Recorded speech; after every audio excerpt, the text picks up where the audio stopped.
Spent last night with some old friends. Ghosts of things that might have been.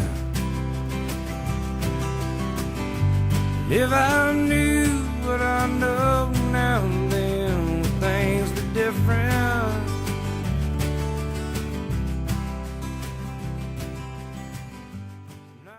Hey everybody, and welcome to today's episode of LT Outdoors. As you can see, no metal detector today. Actually gonna putz around a bit, see if we can get some fish. Springtime, I love using these X-Rap.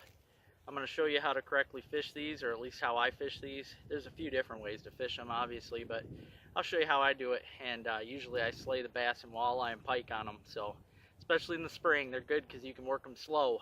The fish's metabolisms are slowed down this time of year, so you need a bait that you can work as slow as you can, but still be effective and make it look good. You want it to look like a live minnow, so yeah, we'll see what happens. One thing I love about the X-Rap is how smoothly they cast. You can cast these puppies quite a ways. They fly good through the water. Now when I fish them, I like to sit there and give the rod good twitches. You want to jerk it and give it a pause. Usually 2 to 3 jerks. Pause. Reel really slow between the pauses. Half the time those fish will smack it right in the middle of the pause. These are good all year long. Like I said, this time of year I fish them slow because the fish are slower. As it warms up and the season wears on, when the water gets warmer, I'll use quicker motions, quicker jerks. I'll reel a little faster. But for now, it's slow does it. I've caught a lot of pike doing this right here. Pike, walleye, the bass love it.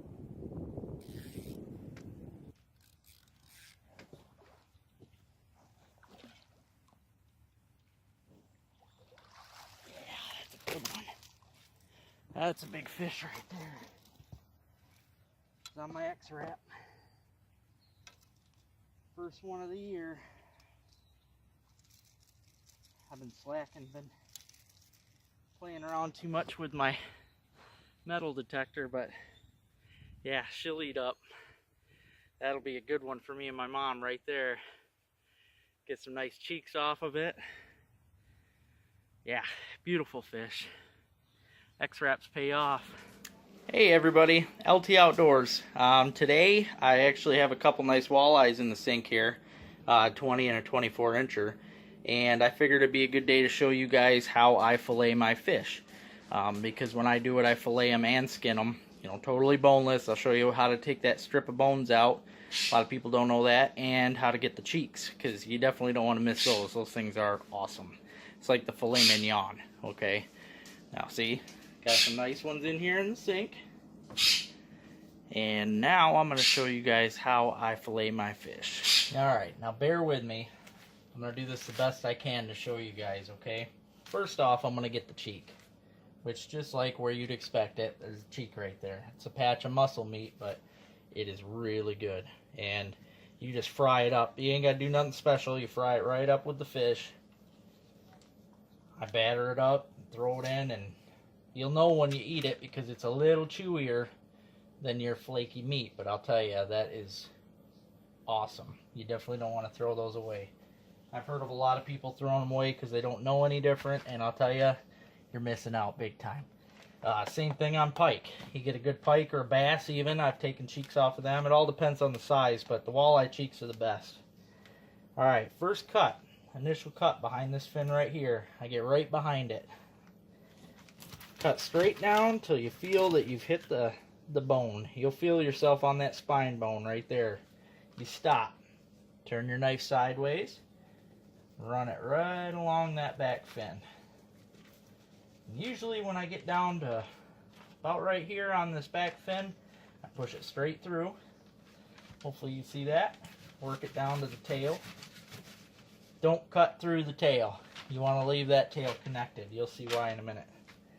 And then you carefully run your knife along the ribs. You hold this meat up with your thumb so you can see it easier, but you'll see those rib bones in there. And you want to run that knife right along it as close as you can so that you're not missing out on any meat. Don't worry about the little bones that you miss in the center. I'm going to show you what to do with them in a minute. Let's see. Fillet it right off those ribs. Get down to the belly. And then you can make your straight cut right along that belly. Alright, now what I do, I actually flip the meat over like this. I'll slide this down so you can see it better. This is why I leave it attached to the tail. You need that extra grip for what I do here. Now I'm going to skin the fish. I do this all one thing here. Run the knife right here, make a little cut just barely down to the skin. You don't want to go through that skin or it's going to be a pain in the butt. But then you run your knife right along that skin carefully. You go through, I mean, it's no big deal. You just have to cut chunks of skin off. Happens to me every now and then. Depends on how sharp the knife is. See this? Just ran it along there. Boom. You end up with all the meat off that skin. Perfect fillet. Just like that. Now you're going to see there is bones in this. And I'm going to show you how to get rid of those. These are the pin bones.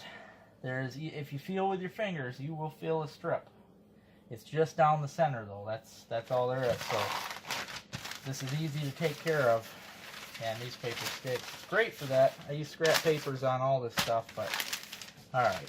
You feel where that bone is down the middle, and you make a cut right down that bone. You'll be able to see the seam right there where those bones are. Do the same thing on this side, because all it is a little strip. You don't want to lose more meat than you have to, people. You cut this out, that strip holds your bones. If you want to fry it up and deal with bones, it's fine with me, but I don't like bones. I grew up having to pick them out from the gutted fish. I'd rather just not. So when I'm done, I've got this perfect fillet here, 0 bones. Awesome. Now I'm going to do the other side. I always keep a bowl of water here next to me when I'm doing this, just so I can throw my meat in. Cold water. The other side can be a little trickier to do because you don't have all that extra push on the stomach because you've already cut it out. Get this cheek here. Never forget the cheeks. It's important. I know people that actually save bowls or bags of just the cheeks because that meat is so good. And they'll have meals of the cheeks.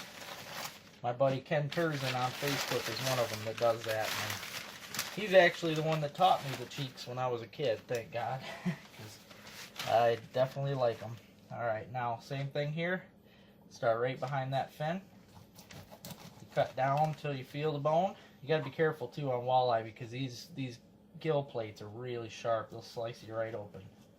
Run that knife along that backbone.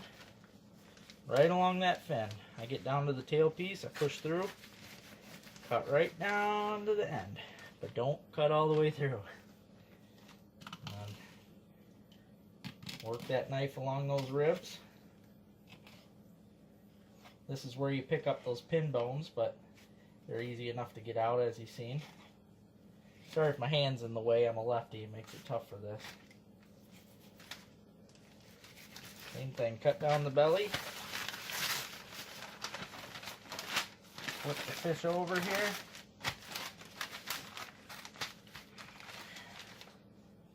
Make that cut right down to the skin, just barely. Definitely don't want to. It's easy to practice on these because skinning a trout or a salmon is a lot tougher. It's easier to cut through their skin because they don't have those scales. Now you got that nice fillet. Same thing. Feel for the strip, it's always right down the center. Just one little strip. Just cut that out there.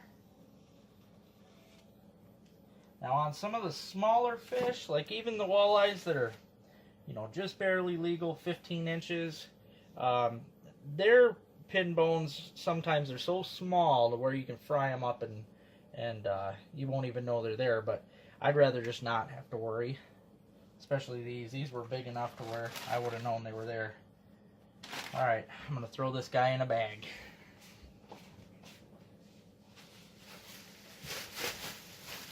Possum bait.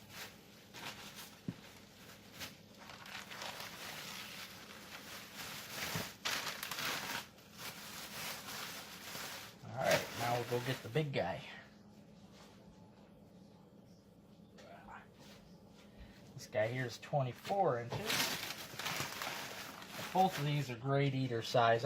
You get into those big 30-inch fish, I mean, they're awesome and everything, but they start tasting fishier the bigger they get. 24 to 26, that's pushing it, but all right, you got a big cheek here. And when you cut down to the end here, I don't know if I showed this, you flip the cheek over, you can actually peel it with your fingers. Like once you get down to a point there, it starts peeling. You can peel this right off. So really, this is the only cut you got to do, and then once you flip it, you can peel that thing off with your hand. All right, do this again. Flip the fin up, cut right behind it, down to the bone. Run that knife right along the back. Push through down here. Cut down to the tail, but not all the way through. And then you fillet it. Run that knife right along those ribs. This guy's got some big bones. Both of these were males, by the way. I know this because they weren't done spawning, so they still had stuff coming out of them. Cut along that belly. This one's going to be tougher because it's a bigger fillet. So I'm running out of room here. That's alright, I'll clean up. Cut down to the skin.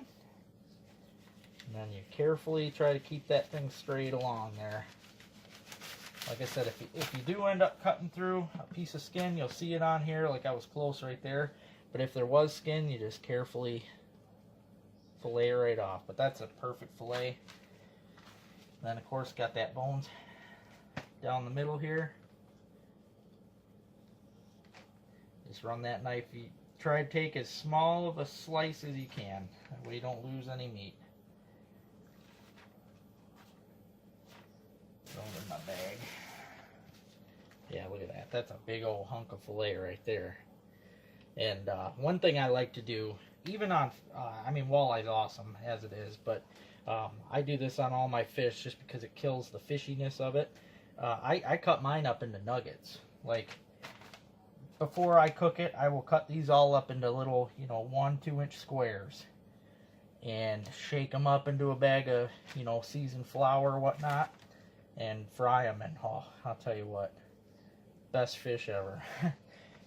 I do that with all my big fish.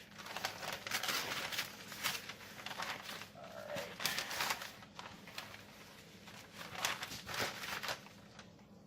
Cut that cheek. Like I say, you run that, you can run it right along that bone. You'll feel the bone, the cheekbone. And you run it down to the end there, make a little incision going upward. That gives you something to grab onto with your fingers. And then you can just peel the whole thing right off. Boom, you got a cheek. And like I said, you shake that up in the batter with the nuggets, and oh, it's something else. It's just chewier than the walleye, but the taste is awesome. Hope you guys are picking up on some of this. I'll probably do more videos with other species. I want to show you guys how to do pike, for those of you that don't know how to do pike. It's actually real easy. And I never used to fillet my pike. For years I ground the whole fillet up, bones and all. I'd grind it several times to where the bones were ground in. Didn't know they were there. And I would make pike patties out of them, which was awesome. But after learning how to fillet them the right way and get nice pieces of meat to batter up and fry, I'll tell you, it's great. Pike make the best tacos too. If you want to make fish tacos, pike's the fish to go for. Another big old fillet. Throw my fish in the possum bag here.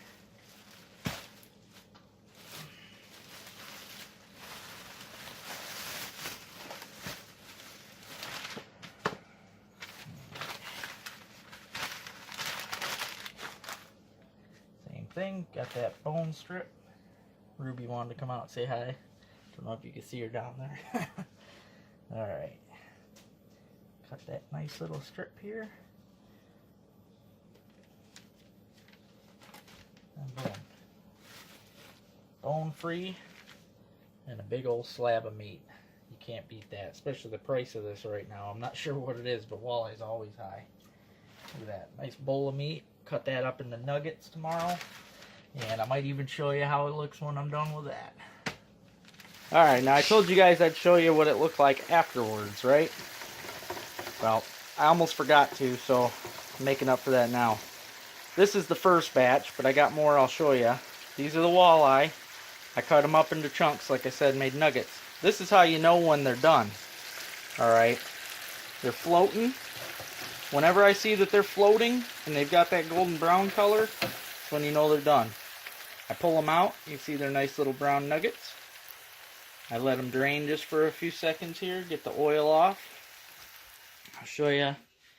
Got some nice tartar sauce here. My mom actually makes that homemade. See in the sink here, I got some more nuggets here cut up. Still got another fillet to chop up, but they make quite a few nuggets. Shake it a little bit, get some excess grease off. Boom. Walleye nuggets right there. Now I'll show you what I do to dip these in. Get these here in the microwave, keep them warm while I do another batch. Alright, what I do is I use bread bags. I save all the old bread bags, I turn them inside out so all the crumbs come out.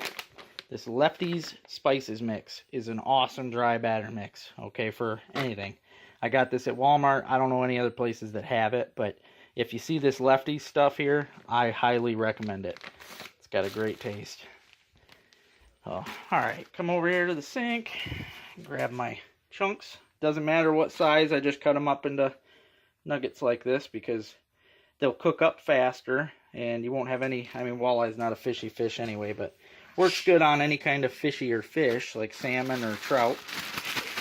I put them in the bread bag with the flour and I shake them up. Shake them up real good. That way they're all evenly coated. End up with a good coated piece of fish here. I just drop them all in the fryer. One by one. If you drop them in clumps, they might stick together and might not cook all the way through, but yeah, don't take very long. I mean, just a few minutes really. Takes longer if you do the whole fillet. Cutting them into chunks here makes them cook quicker. And in my opinion, they taste better. So, yeah, finished result anyway. I told you guys I'd show you what it was like afterwards. And as you can see, it's pretty well delicious. This dry batter mix, I mean, I'll pan fry it sometimes in butter with a, wet batter, but I honestly prefer this dry batter. It's quicker, easier, and it makes some darn good fish. Now, I still got that one to cut up, see? Lots of fish.